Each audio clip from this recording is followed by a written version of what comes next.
Mom is struggling living on her pension. You can work even a bit, should support her. At the inheritance meeting after the death of her husband, Tom, the second son, spoke seriously to the eldest son and his wife. However, it seemed to have no impact on them. What do you mean by support? Just because she only has her pension doesn't mean we can easily give her our money. Exactly. Are you implying that Catherine has always been scheming to grab our money? Suddenly, the eldest son and his wife looked at me with a bitter expression. It wasn't a kind look one would give to a parent. Stop acting like a parasite. It's annoying. That old woman living on her pension should stay out of everything except for ceremonies, and just behave herself. Hey, enough is enough. Tom reprimanded them, but I just looked down, clenching my fists. Not only did they wish for my husband to be gone, but they also complained about the inheritance and even called me a parasite. I made mistakes in how I raised them. I can't take it anymore. Nevertheless, I spoke to the eldest son and his wife with utmost calmness. I understand what you're saying. Let's become estranged. My name is Catherine Johnson. I'm turning 65 this year. Currently, I live with my husband who has retired. My husband is kind and considerate, and we've supported each other for a long time. We were blessed with 2 sons, John and Tom. Currently, both of them are married. Lately, our house has been showing signs of age, so my husband and I were planning to renovate it. We thought that if we were going to renovate, it might be good to live with our eldest son, John, and his wife. So we contacted John. John, we've decided to renovate the house.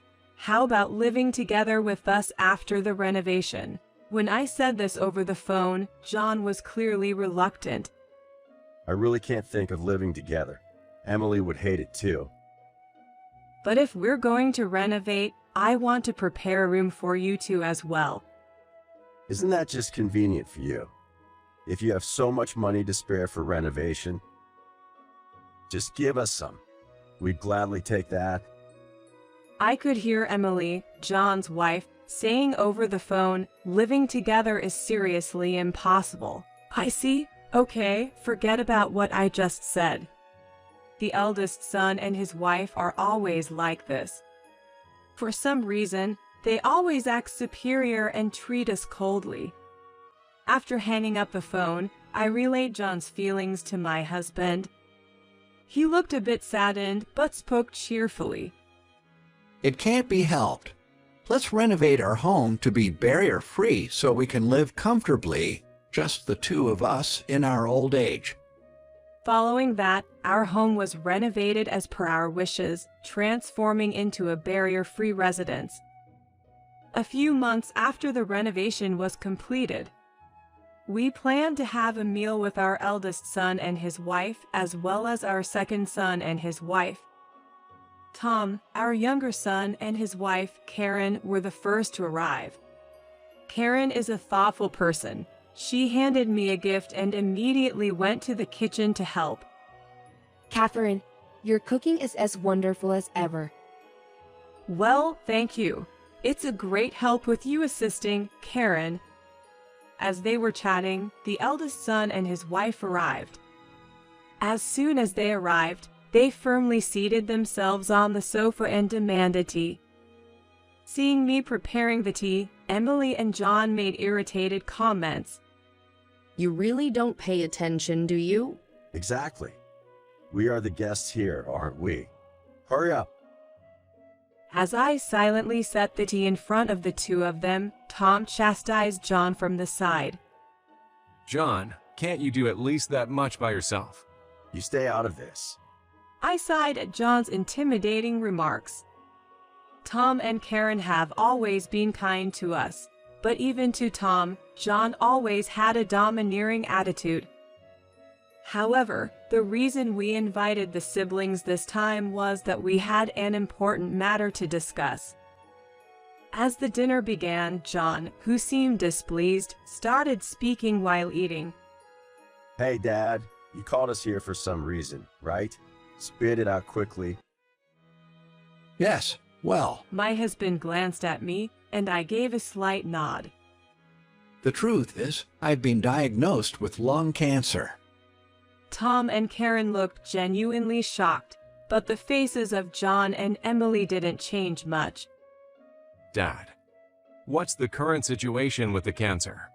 Tom asked in a trembling voice, and the husband responded quietly. I'll be hospitalized starting next week, but it has already metastasized throughout my body. And I've been given only 6 months to live. Oh no. Karen covered her mouth, trying to hold back tears, and I bit my lip.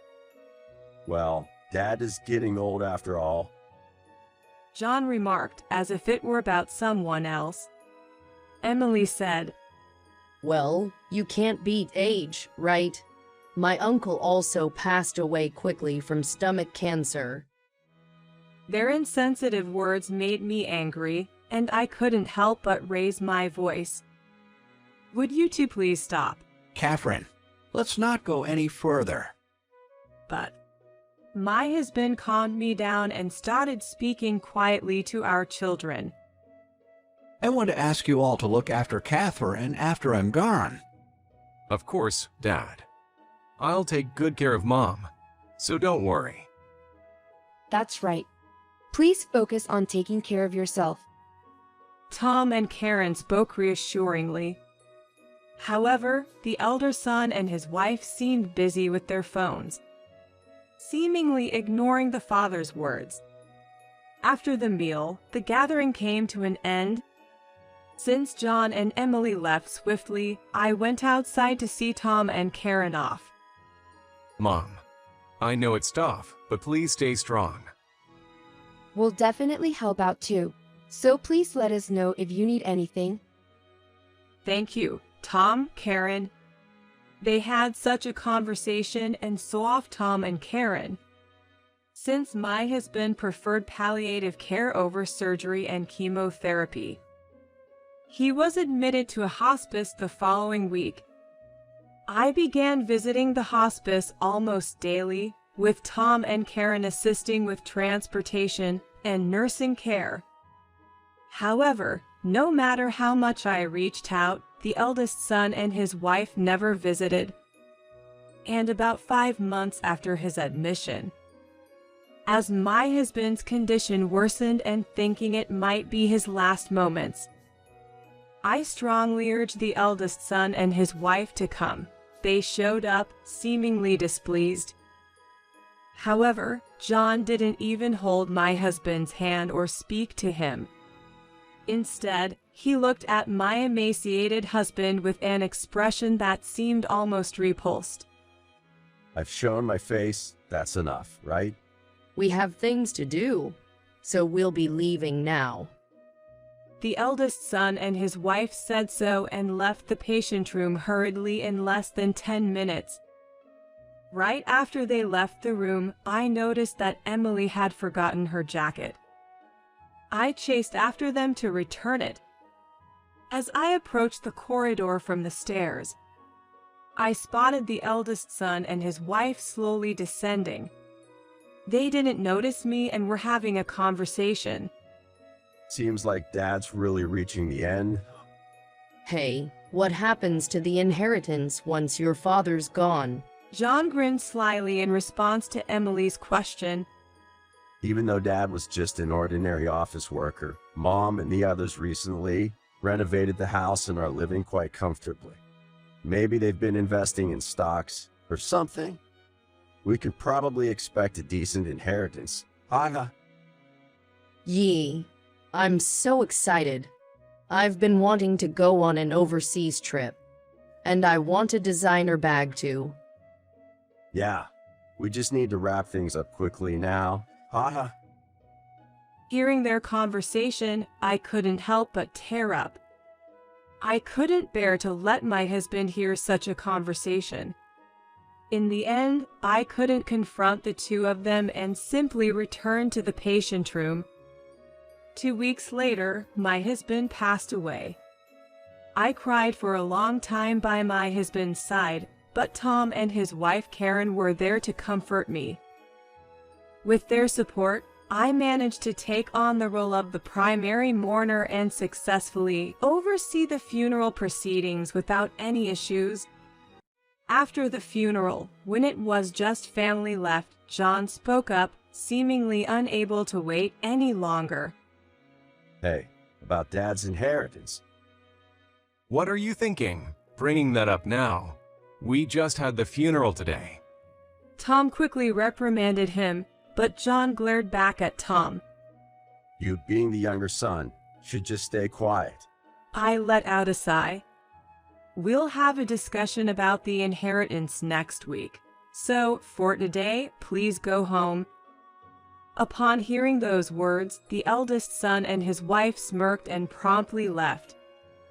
The following week, the cheerful eldest son and his wife and the solemn-faced younger son and his wife came to our house for the inheritance discussion. I made an announcement in front of both couples. First off, I should inform you that your father's inheritance amounts to $20,000. What? Upon hearing my statement, John looked as if he was caught off guard. I intend to split this according to the legal inheritance shares. Half for me, and a quarter each for the two of you. Wait a minute. Is there really only $20,000? Despite my calm explanation, John persisted. I handed him a thick envelope. All the documents are here. Please review them. After scanning the documents, John and Emily's expressions turned noticeably sour. Damn, Dad was really stingy. Are we only getting $5,000? That's so little. If that's the case, we should get the house too. In the face of the clearly discontented couple, Tom spoke with a voice filled with anger. Mom is living in that house. I don't care about that. It's probably because of those renovations that there's no money left. Exactly. If the inheritance is this small, then hand over the house. Facing the frustrated couple, I calmly spoke up. This house was painstakingly renovated by your father so that the two of us could live here during our old age. I cannot simply hand it over. As long as I'm alive, I'll take care of it. What? Trying to profit all by yourself is unfair. John, with a fury as if he was about to lunge at me, glared intensely. Bro, stop it. Tom restrained John. Your father worried about me until the very end.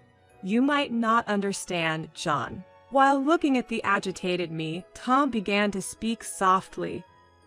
Mom, we will renounce our inheritance. Please accept our share as well. It would give peace to Dad's soul. Beside him, Karen nodded in agreement. Tom, you don't need to worry.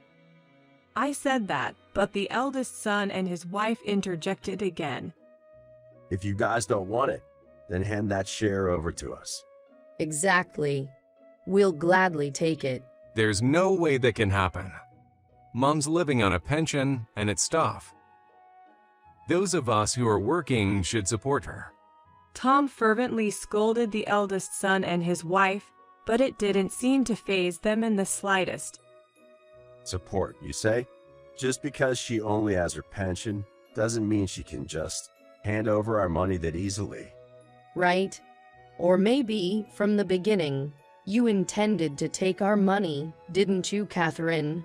Suddenly, the eldest son and his wife looked at me with expressions as if they'd bitten into something bitter. It was not a look one should give to their parent. Stop being such parasites. It's a nuisance. Old pensioners like you should just keep to yourselves, and only get involved in weddings and funerals. Hey, enough is enough. Although Tom scolded them, I just hung my head and clenched my fists. Not only did they wish for my husband's absence, but they also complained about the inheritance, and to top it off, they called me a parasite. Where did I go wrong in raising them? The thought brought tears to my eyes. But I couldn't break down here. I held back my emotions and addressed John and the rest with utmost calm. I've heard what you have to say. Let's cut ties. The eldest son and his wife looked surprised for a moment, but their expressions quickly turned smug. Ah, really? That's more than we could have hoped for. So we don't have to deal with the old lady anymore. Lucky. As John and Emily quickly tried to leave, they made a snide remark to Tom and his wife. That means you two have to take care of the old lady now.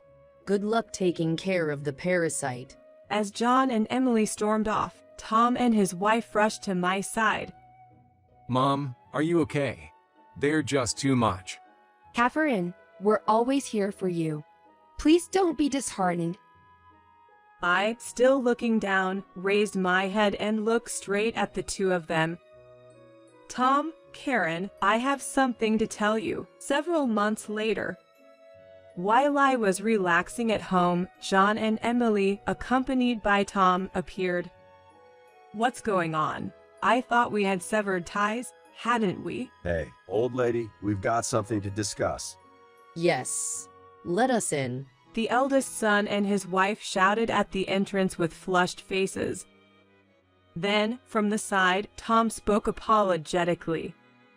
I'm sorry, Mom. They asked about the house, and I just told them. It's all right. For now, everyone come in. I let them into the house. As soon as they were led to the living room, the eldest son and his wife began to shout. What do you mean you gave the house to him? Exactly. What do you mean by overlooking us, the eldest son and his wife? While watching the two of them, I spoke in a calm tone. I decided to hand over the house because Tom said he would maintain it along with the memories of his father. Well, what's that supposed to mean? John, taken aback, stared at me. Tom and Karen have been a great support to me. It's only natural. I smiled warmly at the somewhat apologetic-looking Tom and Karen. Mom, thank you. That's not what we want to know. You said you'd take over the house yourself, didn't you? I glanced briefly at the eldest son's wife, who seemed about to froth at the mouth, and then explained. I thought I'd hand it over if you could respect the wishes of both your father and me. Besides, I've started receiving rental income. What do you mean by that? Sighing towards the astonished eldest son, I calmly spoke. Remember last year, when my father, your grandfather, passed away? Tom attended the funeral, but you said you were too far away and didn't attend, remember? Well, about that. Your grandfather was a landlord who owned several buildings and apartments. I finally settled that inheritance and started receiving rental income. The eldest son and his wife looked as if they had been shot by a bolt from the blue. We weren't informed about this. I didn't tell you. Hey, about the rental income. How much are you talking about? Well, it's about $2 million a year, so it's easy to give a house to my lovely son and his wife. Then, the eldest son and his wife abruptly stood up. Wait, hold on a second. If it's about this son and his wife, then we should also. Why should I share my assets with someone who called me a parasite? You're the ones who told me to stay out of your lives, right? Well, about that. If you're going to call me a parasite, then please don't leech off of me. As I firmly stated, the eldest son and his wife seemed to be at a loss for words. I glared at the two of them and pointed to the entrance. Well, our conversation is over, isn't it? Please leave. Wait, just a moment. Mom, please listen to me. The eldest son approached me in a fluster and suddenly clung to my arm. I looked at him with cold eyes. I see no reason to be called Mom by you. Please. You can give us a house or money too, right? We're in trouble. The eldest son's wife pleaded loudly. I looked at the two of them and spoke. Huh, in trouble? What do you mean? The eldest son then started talking hesitantly. We kind of spent recklessly, thinking that Dad's inheritance would come in, and we got into a bit of debt. I forcefully pulled away the eldest son's arm. Unbelievable. I never thought you would do something this stupid. You sowed the seeds of your own actions, so deal with it yourselves. Mom. That's just too much. I addressed the frustrated expressions of the eldest son and his wife. From now on, I'll start transferring the assets to Tom through lifetime gifts. I won't give a single dollar to you, whom I've severed ties with. Don't ever bother me again. Tom stood up, raising the eldest son and his wife who had slumped down. If you understand, then leave quickly. Don't come near Mom or us from now on. Tom assured the two of them out like deflated balloons. As I was still catching my breath, Tom patted my back. Afterward, the eldest son and his wife apparently kept borrowing more money to pay off their debt, eventually leading to bankrupt. I heard that their apartment is in shambles, and they constantly argue with each other at night. For them, who couldn't even prioritize their family, there doesn't seem to be a promising future. As for me, I handed the house over to Tom and bought an assisted living apartment nearby. Tom and his wife often come to visit, and recently, a cute grandchild was born. Moving forward, I want to cherish each day while building a good relationship with my second son's family. That's my plan for the future.